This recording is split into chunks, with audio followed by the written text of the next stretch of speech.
health. Let's see. And then education and youth outreach, Kate Zeri, field trips, Jessica DeSalle, memberships, Christine Lucas, and then our newest board member, Joelle Snyder. And then if you've attended some of our in-person, you've met Jay Kaufman and Debbie Briggs, who handle hospitality, and then Carol Belly White handles our newsletter, social media, and website. Real quick, we have lots of fun stuff coming up. We have lots of nature outings, programs, and volunteer opportunities for anybody who would like to attend. Feel free to visit our website to find out about all of those things going on. Real quick, Pete, again, is the Crosby Sanctuary. So Saturday, October 21st and November 18th, there's going to be a nature walk and work day at Crosby. And Saturday, October 28th and November 25th, we'll have our open house out at Crosby Sanctuary. Field trips, we still have plenty of field trips for November. The Duval and Orange Audubon Co-op birding by bicycle or car at Lake Apopka. That is on November 4th, that's a Saturday. Bird walk for beginners at Fort Caroline, Sunday, November 5th. And Sweetwater Wetlands Park, Wednesday, November 22nd. And then while we have Will this evening, we have a monthly program in November with Will Dickey, who's a local photographer, featuring Northeast Florida. And Saturday, December 2nd is our Best of Us photo sharing and potluck luncheon. We now know that it's going to be at the Peck Center in Fernandina Beach, Florida. So we're all looking forward to that. So I will turn this over to Elizabeth to introduce Will, since I started this a little bit late today. My apologies. And I will stop sharing and let Will and Elizabeth begin. That is a really nice, where'd you find that? We'll talk about that later. I know we're recording. Nice. Did not have that ready. So everybody, good to see you. I know some of you, but it's so nice to meet some of the new faces over here. So hi, everybody. Good evening. What I'm going to do is hopefully do a really good job like Senator Blumenthal did from Connecticut of introducing Will, our author. I'm excited because it is about Connecticut, www.allaboutconnecticut.com, because that's where I've come from. But let me get going, Will, so I can give you the floor. So everybody can hear me okay? Can y'all hear me good? Thumbs up. Good. Okay, great. So Will McLean Greeley grew up in West Michigan with a passion for American history, politics, and birds. He earned a bachelor's degree in political science from the University of Michigan, and then a master's degree from Michigan in archives administration. We were talking about that, huh, Will? After retiring from a 35-year career in government and corporate market research, Will embarked upon a 3-year research and writing journey to learn more about his great-great-uncle, George P. McLean, and his legacy.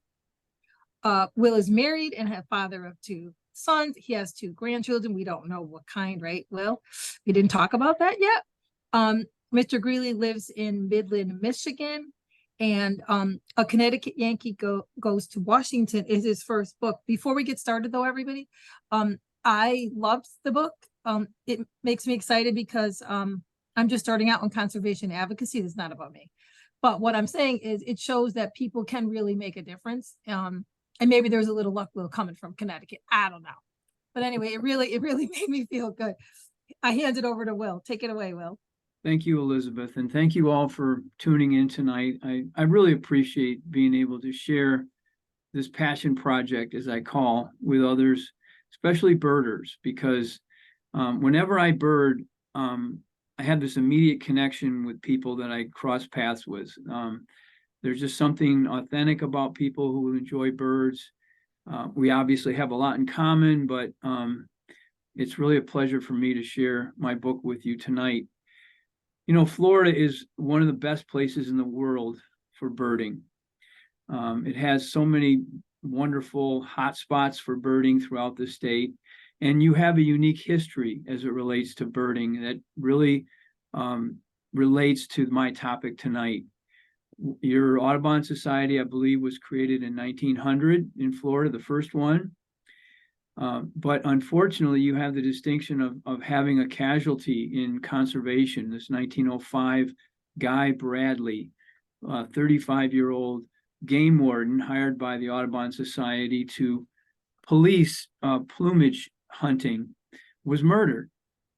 And that, in many ways, was a trigger for the Migratory Bird Treaty Act. That happened in 1905, and the legislation, as I'll be talking about, was passed in 1908. But the seriousness of the problem, I think, is illustrated by that murder. And it's definitely going to tie into my remarks tonight. Well, I began this book in 2018, and that was on the 100th anniversary of the Migratory Bird Treaty Act. There was a good deal of coverage in the press about the MBTA, as I'll be referring to it. There was quite a bit of coverage about George P. McLean and his role in this legislation. One conservationist, though, said that the MBTA has saved millions, if not billions, of birds from needless killing, and very likely prevented the extinction of entire bird species. As I'll be talking about tonight, it was really the turning point in the way we view birds. And when I say we, I don't mean just in the United States, I mean around the world. Prior to the MBTA, it was virtually open season on birds. You could hunt whatever you wanted, however much, any species. But it was the Migratory Bird Treaty Act that created the respect and the protections for birds that we pretty much take for granted today. But I'll be sharing with you what it was like before the MBTA was passed to illustrate just what a turning point, what a vital watershed event this was for birding. Now, I have a few slides that I'd like to share. They're just photos from my book. They're not dense text slides. So hopefully you're seeing the cover of my book now. Mm-hmm. Okay. This book came about starting in 2018. I say there was a year of research, a year of writing, and then over a year of rewriting. It might have been Ernest Hemingway that said that writing is really rewriting, and I can totally relate to that, because I arrived with my publisher, the Rochester Institute of Technology Press, with a big lump of clay that they helped me shape into what I hope is a beautiful piece of pottery for you to enjoy. But they definitely played a big role in helping me shape it to what it's turned out to be. I used over 300 sources to write this book. And the book really grew out of my nagging curiosity to learn about this man. He's my great uncle. My middle name is McLean. I've always wanted to know more about him. And the answers that my parents gave me as to who this man was were very unsatisfactory. He was in the U.S. Senate for 18 years, from 1911 to 1929. He knew 5 presidents well, advised them. He was also a governor of Connecticut, a very innovative and important state in our country's industrialization. And so I uncovered a fascinating story of a life well lived. And I'm happy to share some highlights with you tonight. An overarching theme of my book is that it's never easy to lead change. Now, maybe many of you can relate to that in jobs that you've held, or maybe your work with Audubon. It's not easy to lead change. You're never popular. People don't like change. And a second point is that it takes a special kind of person to effectively lead change. Bullies don't work. Dictators are ineffective in trying to lead change. And I'm going to show you tonight that George P. McLean was was that type of effective leader of change. But he wasn't a born leader. He was made a leader through some key life experiences that I'm going to touch on tonight. 3 key life experiences that he had that prepared and equipped him for the challenge of passing the Migratory Bird Treaty Act. He was 61 years old when it passed in 1918. And I believe that things that happened to him early in his life were vital in equipping him for this 7-year struggle that occurred in the U.S. Senate to pass this vital legislation. And I'm going to touch on some of these key life experiences to show you how they shaped him to the person he became. Now, I already dropped one name tonight, and that was Richard Blumenthal, Senator of Connecticut, introduced me at one of my talks, and I guess I'm going to do it again now. To introduce myself as a first-time author, I was very pleased that David Allen Sibley has endorsed my book or reviewed my book. And I mention this because I think he really gets at what this book is all about in these few sentences. On one level, this is a fascinating story about the inner workings of politics in the early 20th century, a vital time in our nation's history. But on another level, it's an inspiring story about an individual and this individual's struggle to persevere and achieve this passing of this vital legislation that protect our birds. And he says, I'm glad to know about George McLean. I think many people know about the Migratory Bird Treaty Act. Very few people know the story that led to it. And that's really what my book is all about. Now, I'm going to move to the center of our story before I talk about these 3 key life experiences and talk about birds. That's really at the heart of my book and the story about George P. McLean. It is said that 1 in 5 people are bird watchers. But I believe that the number of people who care about birds, who love birds, is much more than 1 out of 5. For instance, my wife is not a bird watcher, or she wouldn't call herself that. She doesn't own any binoculars. She doesn't keep a life list. She won't let me buy Swarovski binoculars. She won't even let me look through them. When I was on a guided trip, she wouldn't let me look through these Swarovskis because she knew if I saw them, I would have to have these $3,000 binoculars. So she's not a bird watcher. But when we've been out hiking and we see this bird, I'm sure you all know that's a scarlet tanager. She's as thrilled as I am to see this beautiful bird. My son was spent a semester in Costa Rica. He's not a big-time birder, but he went there for other reasons, to learn the language and study his discipline. And when we went there, we spent 10 days when he was coming home.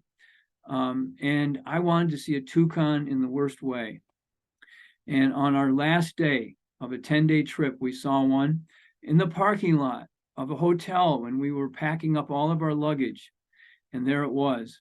And I've shown this picture now in dozens of different talks. And someone pointed out that they have blue feet.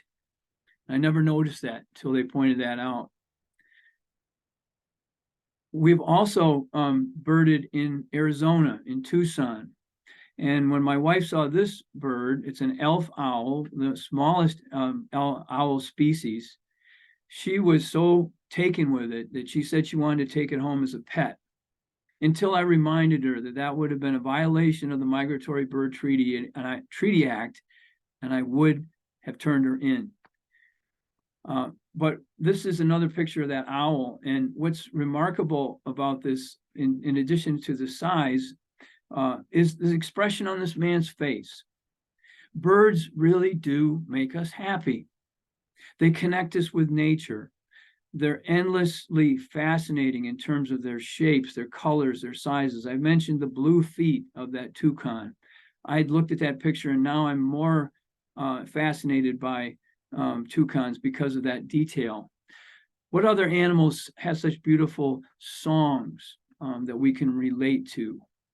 And of course, migration and nesting habits are also endlessly interesting. It's only natural to want to protect those things that we care about, that we love. But I want you to imagine a time when birds were not well protected. I've chosen the year 1911 because that was the year that George P. McLean was first elected to the U.S. Senate. And for decades leading up to 1911, birds were being excessively hunted for their plumage and as game. And this was becoming a crisis by 1911. There were several threats to birds, and I'm going to talk about what I believe are the 4 key threats to birds. First of all, birds have always been hunted as a food source from the beginning of time. But sometime after the Civil War, it became fashionable to adorn women's hats, primarily women's hats, with feathers. So that was the second threat to birds, this fashion. But third, there was a virtual population explosion after the American Civil War. The US population was about 32 million people in 1860, about the population of Florida today. But by 1900, that number had increased to 72 million, with a quarter of that growth coming from immigration. It was a time of tremendous population growth. And so there were more mouths to feed, more heads to put hats on, and hunters responded to meet this growing demand for bird hunting. But the fourth and perhaps most significant factor that supercharged bird hunting was the advent around 1890 of the automatic or the pump shotgun. You can see that man holding one there. In a very short period of time, hunters were transformed into virtual killing machines, and the amount of hunting went from hundreds of thousands of birds per year to millions.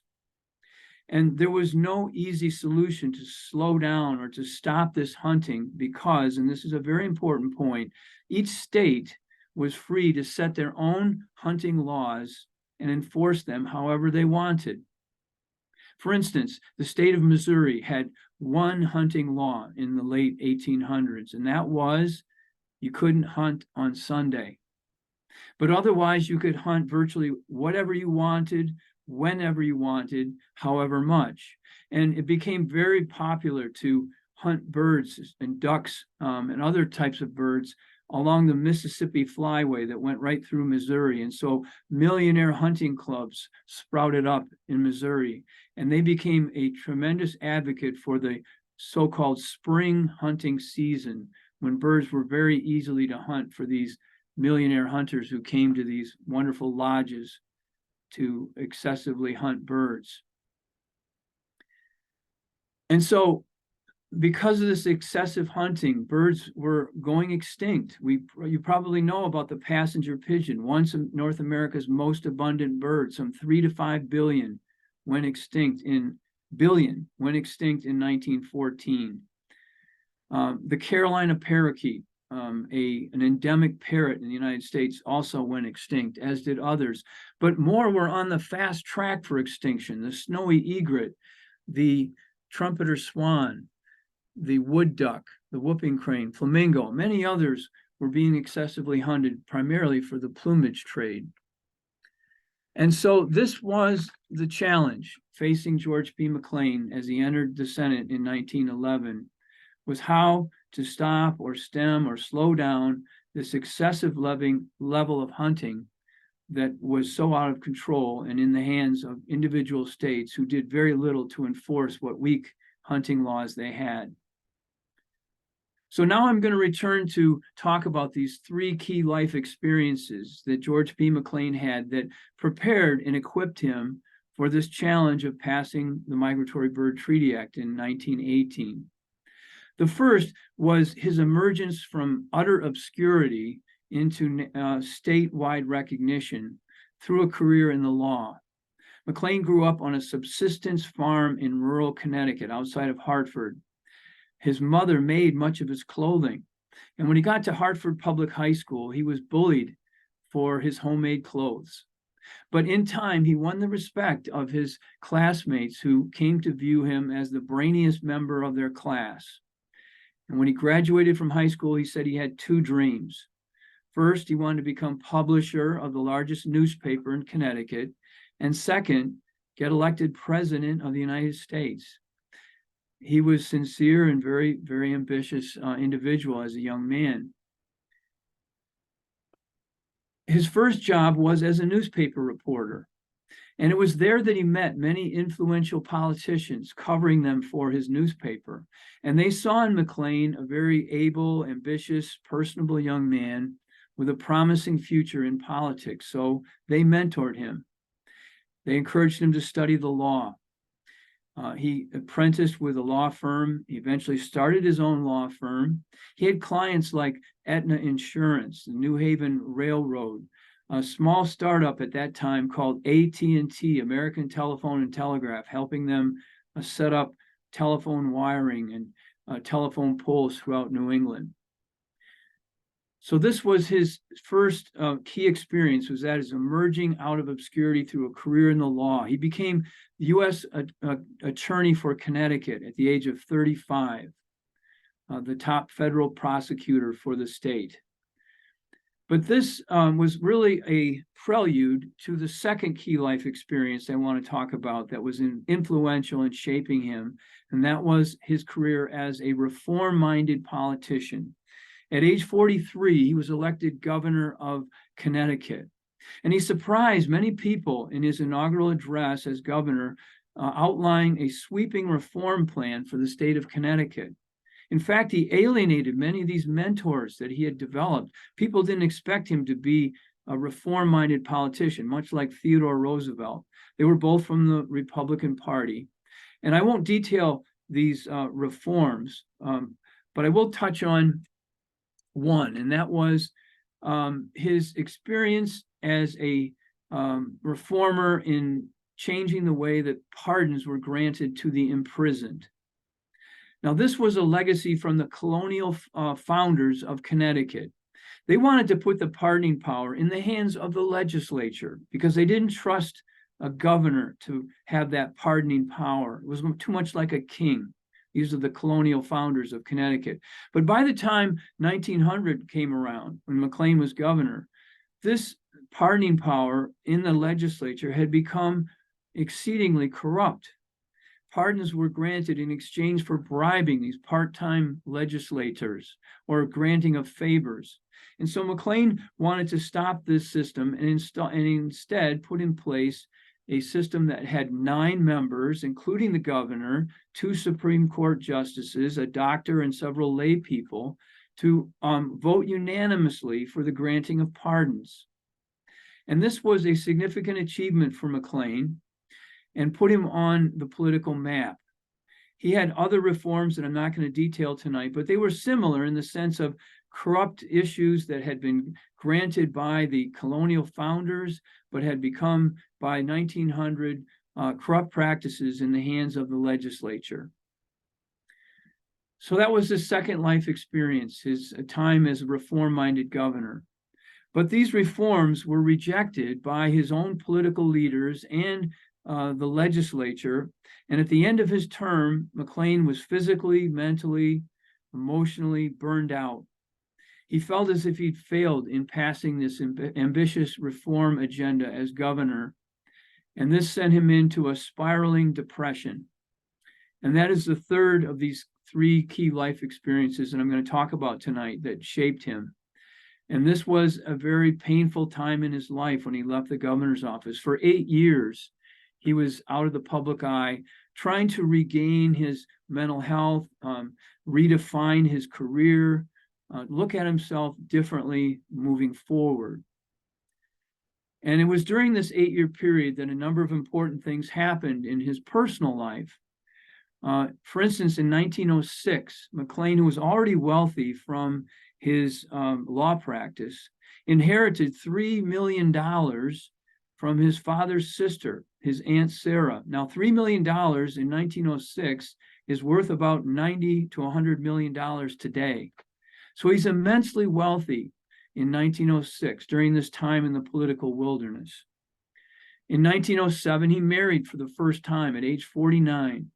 He had put his personal life largely on hold. And so during this time now in the political wilderness, he's immensely wealthy. He's married for the first time. He's buying up land around his boyhood farm. He's become a gentleman farmer of sorts. Perhaps he could just retire from politics altogether. Enjoy the good life, that Jay Gatsby lifestyle that was so prevalent during this time frame. Why didn't McLean just live the good life? Well, this to me shows a lot about his character. I believe that instead of living the good life, he was devoted to finding a better life. And that better life for him meant returning into public service, not as president of the United States, a dream that I think died very hard for him, but as a U.S. senator. And so he tried to run in 1905, but the party leaders opposed him. And he didn't get the nomination despite being ahead on the early balloting. But in 1911, he persevered and he was elected to the U.S. Senate, where he served for 3 terms, which now brings us to the heart of our story, and that is his 7-year struggle to pass the Migratory Bird Treaty Act. He faced staunch opposition from primarily 3 different groups. First, there were the hunters that wanted to have the spring hunting season preserved and to have the ability to hunt a wide variety of species of birds. Secondly, there was the hat industry, the business interests that were behind the plumage trade. For instance, in 1910, there were 128,000 people employed in making hats in the United States. Many of these were immigrant women who came to this country poor with that skill, and they were responding to a market need, and that was their livelihood. The most valuable cargo that went down with the Titanic in 1912 was a load of feathers being shipped from London to New York City for the U.S. hat trade. This was the peak of that time for the plumage trade around 1910. But it wasn't just women's hats. McLean decried on the Senate floor a man's vest that was made out of hummingbird skins. It would cost $10,000 in 1910. And so that was legal to make such a extravagant vest for someone. And McLean decried it and called it out as another reason why legislation was needed. But the third group against any bird protection legislation, and the most formidable group, were the states' rights advocates. They argued very compellingly that the federal government lacked the constitutional authority to intervene in areas that were reserved for the state governments. So this was at the very heart of the challenge facing McLean and others, was how to overcome the states' rights objections that were so serious and really the key obstacle for passing the Migratory Bird Treaty Act. And I'm going to tell you how that was done when I talk about McLean's legacy in just a moment when I conclude my remarks. But I want to recap these 3 key life experiences and discuss how I think it adds reader interest for you. The first was McLean's early career in the law. To me, it's fascinating to see how does somebody emerge from total anonymity, obscurity as a Connecticut farm boy to actual national notoriety. How does that process happen? And it was through his career in the law and as a reform-minded politician that I document. It's really a rags to riches story. And most people are drawn to those kinds of rags to riches stories that are so part of our American culture. The second key life experience was his time as a reform-minded politician. McLean lived during a fascinating time of change, massive change. I believe many of us know a good deal about the Civil War, but we tend to fast forward to World War II, and all those events and times between the Civil War and World War II are glossed over and largely misunderstood. But these are fascinating years. They were in many ways the best of times and the worst of times because of this tremendous industrialization, population growth, immigration, a tremendous growth of wealth. But at the same time, there were a number of social, economic, political, and environmental problems that came about because this growth was unregulated and runaway growth. And it was reformers like McLean and Theodore Roosevelt and many, many others who came forward to try to solve some of these problems that were just crying out for solution. The third key life experience I want to recap is his time in the political wilderness, this exile, and his recovery from this deep depression that he was in. On one level, this is the inspiring story of how a person transformed a period of adversity and came out of a very dark period into perhaps his most fruitful. I mean, who doesn't like a comeback story? And that too is a part of the narrative of my book. So as I bring my remarks to a close, I want to talk a little bit about McLean's legacy, his lasting legacy. Now, the MBTA, as I said, has saved millions, if not billions, of birds from needless killing and very likely prevented the extinction of many bird species. That is in and of itself a significant legacy. But furthermore, the MBTA marks a watershed in the role of the federal government in overseeing our environment. This watchdog role that the federal government plays is in many ways an extension of the Migratory Bird Treaty Act. It was the first time that they were overcome the states' rights objections to managing our environment. And I told you I was going to mention how they did this. And this relates to McLean's legal acumen and others who were involved in this. The key word in this is treaty, Migratory Bird Treaty Act. McLean and others realized that by putting this legislation into the form of a treaty, it would withstand any kind of U.S. Supreme Court challenge that was expected because of what's called the Supremacy Clause of the United States Constitution. Treaties cannot be invalidated by the U.S. Supreme Court. And so by putting this in the form of a treaty, it accomplished two key things. First of all, it overcame the states' rights objections. And secondly, these are treaties between and among nations. And as we all know, birds migrate. And the earlier version of this legislation would have pertained only to the United States. But this is now a truly international, global achievement.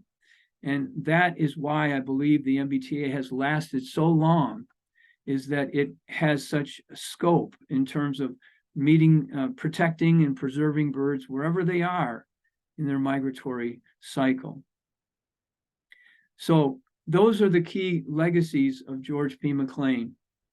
And as I close, I'm going to ask a question that was asked about another famous George.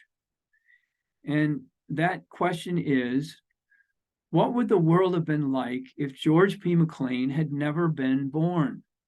And that other famous George, for many of you might know, it was George Bailey from It's a Wonderful Life, a movie that showed a person what his life would have been like if he had never been born. Well, if George P. McLean had never been born, I believe that eventually some form of bird protection legislation would have been signed and passed. But the key questions are when and to what extent.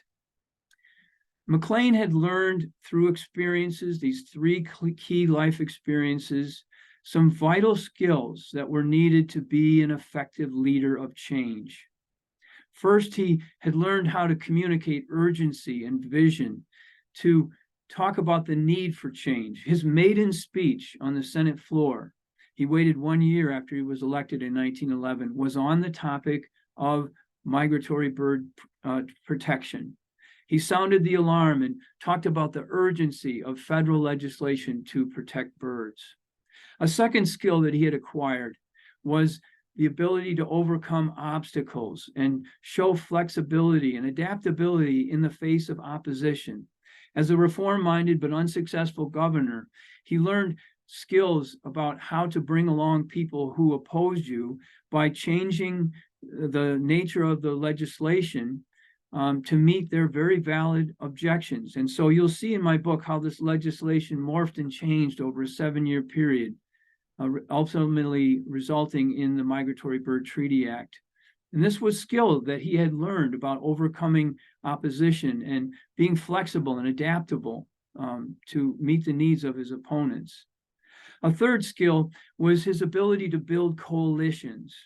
McLean held some very visible public hearings about the need for this legislation. He invited Audubon groups, conservationists, business leaders like Henry Ford and others, gun manufacturers, who also supported this legislation, largely because of his persuasion.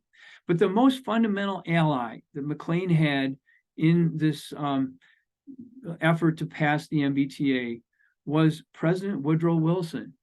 Now, Wilson was a Democrat, McLean a Republican, but the two managed to come together to pass this vital legislation in July of 1918, despite the fact that the world was at war, including the US in World War I, a global flu pandemic, and tremendous social and political unrest at home because of an unpopular war. This resonates with many people today, the bipartisan nature of this achievement. And it's a reminder that political change and accomplishment often comes as a result of cooperation and bipartisan efforts like this one. I believe that the window was closing on this era of reform when this was passed in 1918. This progressive era was coming to a close. We were entering into a very new time, the 1920s, a time of limited federal government activity, peace, prosperity, normalcy, isolationism. And so had this legislation not been passed in 1918, it could have been put on the back burner for another decade during this time of the 1920s, the Roaring Twenties. And that was followed by a tremendous economic calamity in the 1930s. And opponents had been foot dragging and delaying bird protection legislation for decades. And this could have given them another excuse to continue to delay passage of bird protection throughout the 1930s as we were recovering from the Great Depression. And so, in closing, I believe that the world is a better place because George P. McLean didn't quit after that very turbulent time as an unsuccessful governor of Connecticut. But instead, he came back and to serve in a different way in the US Senate, where along with many others, he helped formulate this legislation that stopped the senseless killing of some of God's most beautiful creations and put in place lasting legal protections for birds that we still enjoy and benefit from today. Well, that concludes my remarks. I do have a 4-minute video that I would like to share with you. So, Will, just to interrupt you, when you share the video, just make sure you share audio. There will be a little button that says to share audio, so that way we can hear. It doesn't work, yeah. Well, we'll see if this works. I've been successful in the past, but it is sometimes tricky. But let's see if this comes through. Something's happening. There we go. Now the sound will come in just a minute. Oh, yeah. Good.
I'm not crying. You guys are.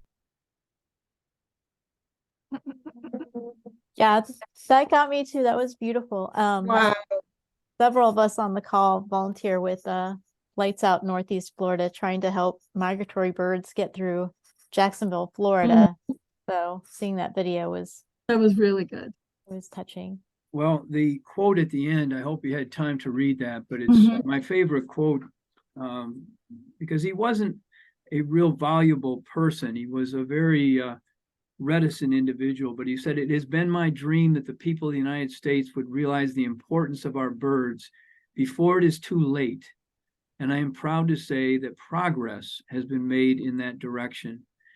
And I think that really captures, I think, the essence of what he was all about. And that is, birds were important and that progress was being made. And for me, that means that the challenge is still here, that progress means we need to have that same mindset, that we have to be vigilant about protecting birds. The threats are different now than they were then, but I think this to me reveals, what was in his heart that led him to do this very courageous thing that I believe has so many important implications for us today. You're absolutely right. Well, we have a question from Pete. Pete, I think you're out there. You're probably muted. Are you out there, Pete? Yes. Oh, there you are. Yeah. Go ahead, Pete. Hi, Will. Hi, My Pete. question was, does your book touch on his influences to champion the MBTA, like maybe Frank Chapman?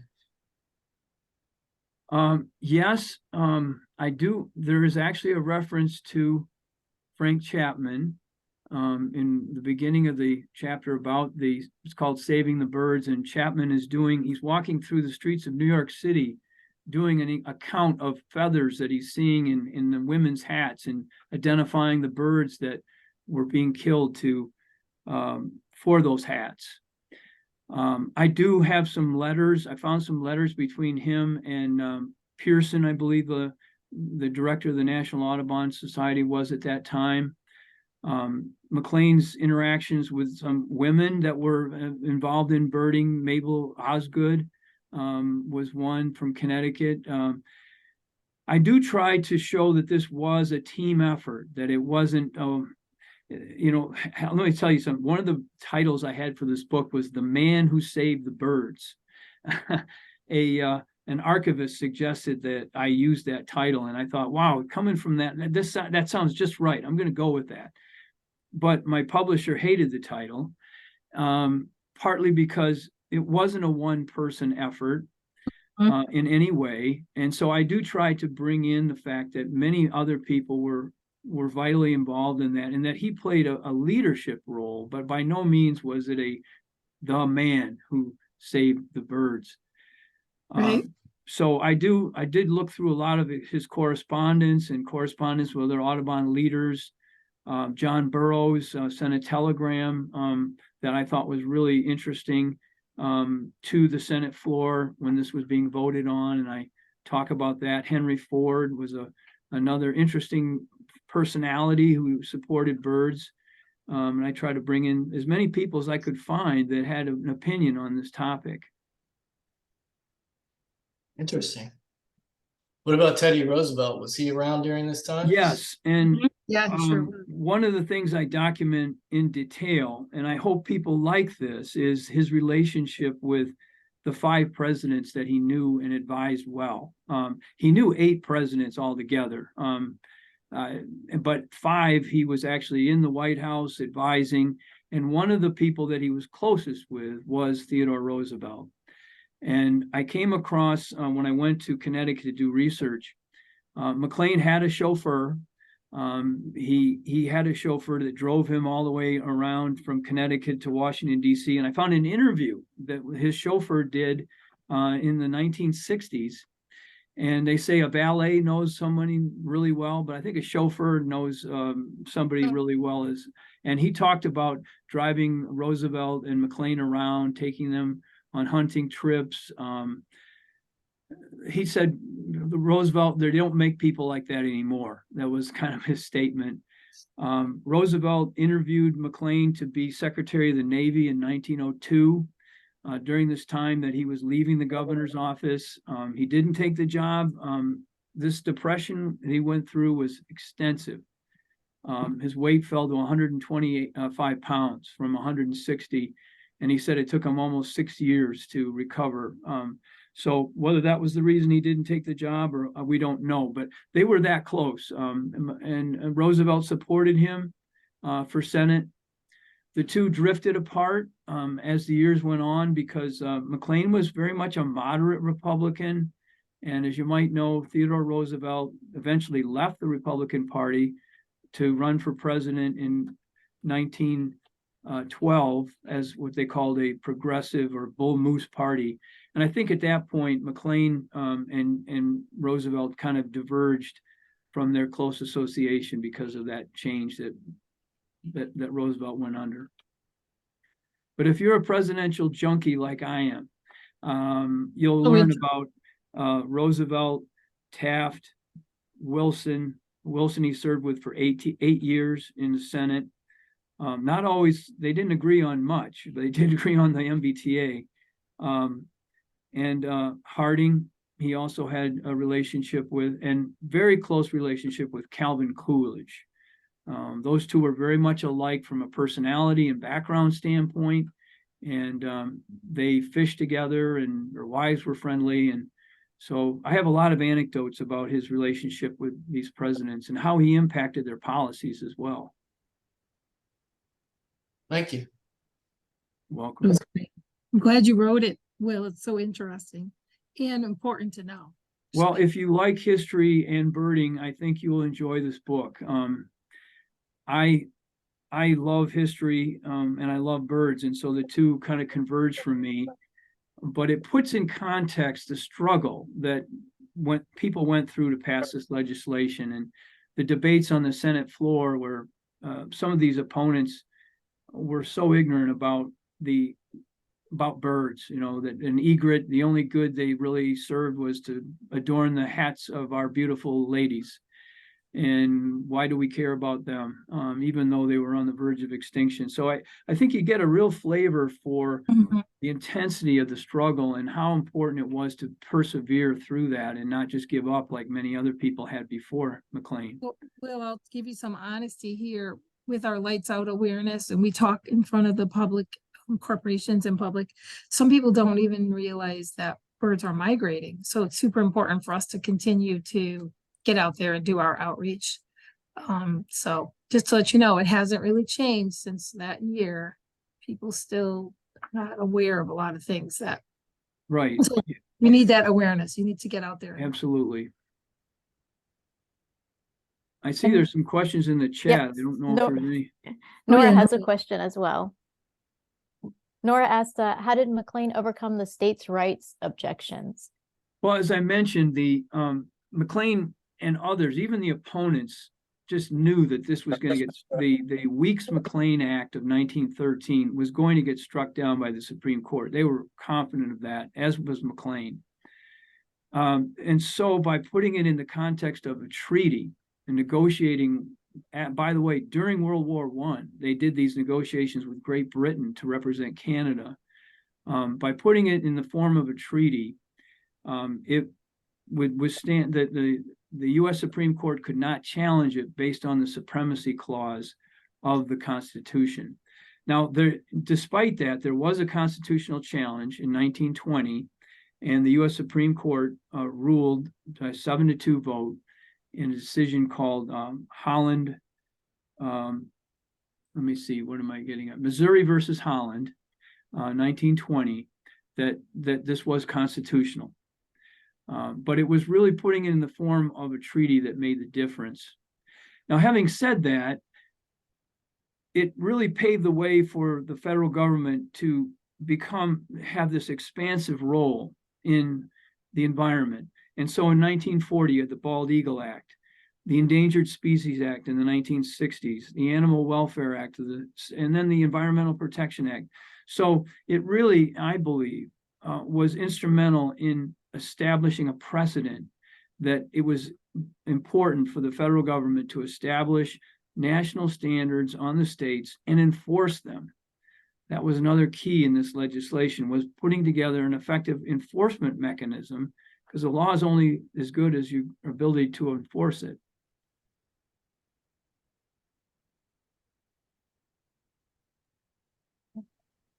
I kind of want to expand on Nora's question. Also, a side note, that little owl picture, I can see why she wanted to bring that little owl home. That I would want to put that in my backpack and bring that home with me too. So, so you mentioned, that he was good at communicating urgency, overcoming obstacles, and building coalitions, which is what, we all still are using to this day. But one of the groups you mentioned for building coalitions was the gun manufacturers. And I'm curious how he got through to, other than what seems the obvious, if you hunt and kill every species, you will no longer be hunting. But I'm curious his conversation with the gun manufacturers and hunters. One of the unique things about Connecticut was it was a hotbed for manufacturing.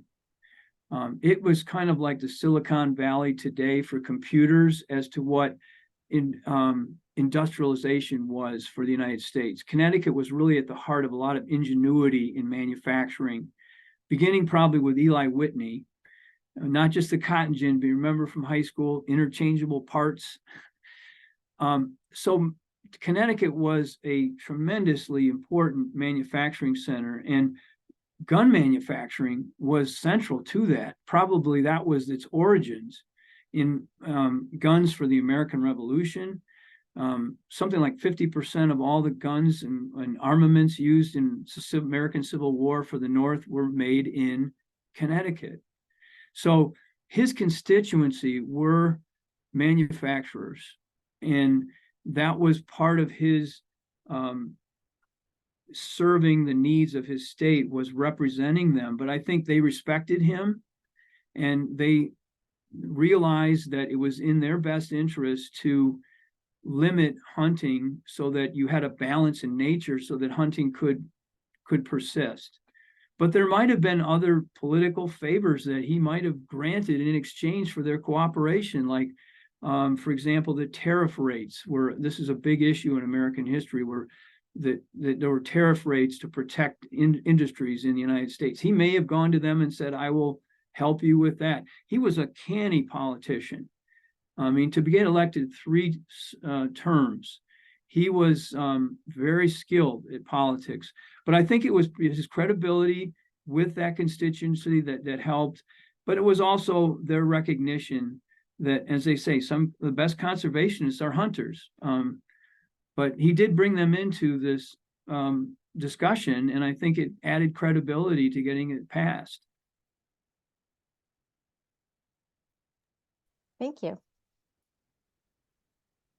Great question.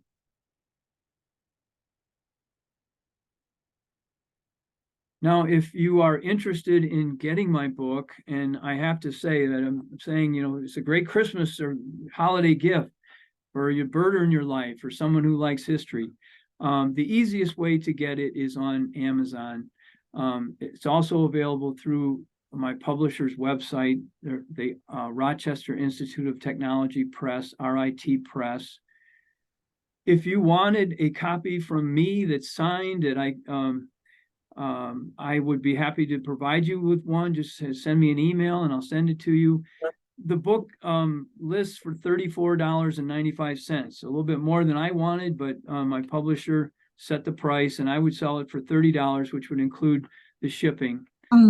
But I think Amazon, especially if you have Amazon Prime or something, is an easy way to get it. And I always like to add, if you want to have your library get it, to me, that's almost as big a win as somebody buying it. That's a great idea. You can mention that to my library. If you can persuade your librarian to buy it, then that means that many, many more people will become aware of the book. And so that's another win for me.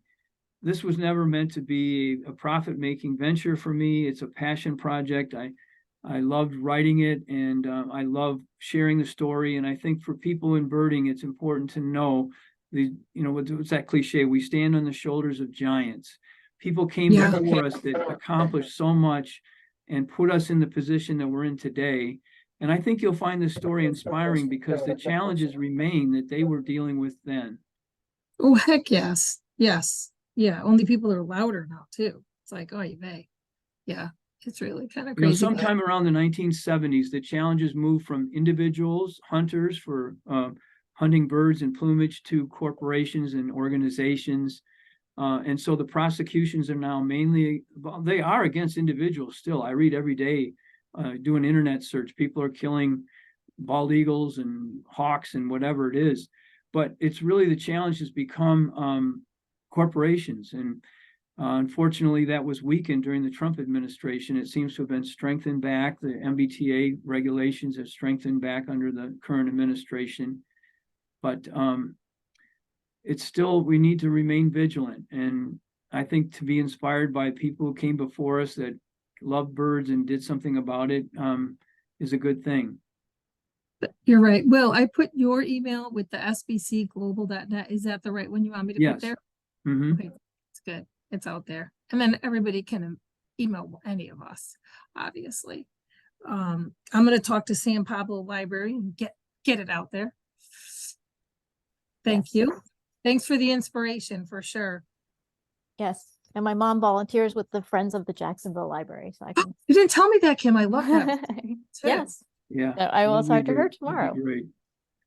Yes. Well, I really appreciate the opportunity to share the story with all of you. And it sounds like you have a really dynamic club with lots of members and lots of activities. And I really admire what you're doing. And if I lived in Jacksonville, I'd be a member. We even- love hearing that, Will. We take all kinds of people, but far away would be tough for you to do anything. Yeah, with I'm us. in Michigan. Yes. I just envy you Floridians with your weather and your birds on there. I used to have a slide on there where I had a painted bunting. And I did an event with, I think it was the Orange Audubon Society group around Orlando. Huh. And I knew they would know what it was, but I didn't expect them to say kind of ho-hum, we see those all the time. There's that ho-hum to me. So And you know, it's like I have never seen one of those, you know, and Yeah. they literally acted like they were like like a cardinal or something. Oh yeah, we see them all the time. And it's like, well, that backfired. So I took they're that near slide out. Disney, right? They're near Disney too, right, guy? I mean, you could tell I'm the northerner, right? I don't know. Nora would be laughing right now. Aren't they near Disney? That's why they weren't. Jessica had a question. Will, I think I know the answer, but Jessica said, I may have missed something, but do you have any future plans for books? No, I really don't. You know, this didn't really start out as a book. I started out as a very long PowerPoint presentation at a family reunion to share what I was learning about I love George that. P. Mickey's McLean. smiling too. Me too. Yeah. That's And good. one of my cousins came up to me and said, you know, why don't you write a book? So I thought about writing something up for that group and taking it to Kinko's and having Sure. it spiral bound or something. And being somewhat of a perfectionist, I found an editor to help me shape it into that type of privately published document. And that person said, you know, I think this has a wider audience. I think there's people who are interested in birding and history. And so I took it from there. And as I said, it was another 18 months of work after that point. And it was a lot of work. And I think if I didn't have the passion to write it, I would have quit at some point. And I don't know if there's another topic that I feel equally passionate about. Mhm. And the idea of just kind of going through the motions to write a book for the sake of saying I wrote 2 books instead of 1, I'm not sure that that's going to work. And I don't know if my wife will let me. Oh my God, hysterical. Well, if you come, you Maybe could she'll come- let me buy those Swarovski binoculars. I don't know. Oh my God. If I Well, don't write a book. Jessica is our field trip lead. She would love to have you and your wife there. I don't know if Jessica has those kind of binoculars. I know I do not. You know, they're $3,000. I don't know. I mine are like under 200. Mine Right. are like, Well, we were on a birding trip and the guide had Swarovskis. And I asked the guide, I said, may I look through those? And the guide said, ask your wife she first. does. And I Jessica said, what do you has- mean? She said, because if you look through these, you're going to want or need to buy them. And so Ugh. my wife heard all this and she said, nope, you're not looking through those. Oh my God. I'm going to stop the recording. $3,000 binoculars are not in our future. That's great. I'm going to stop the recording.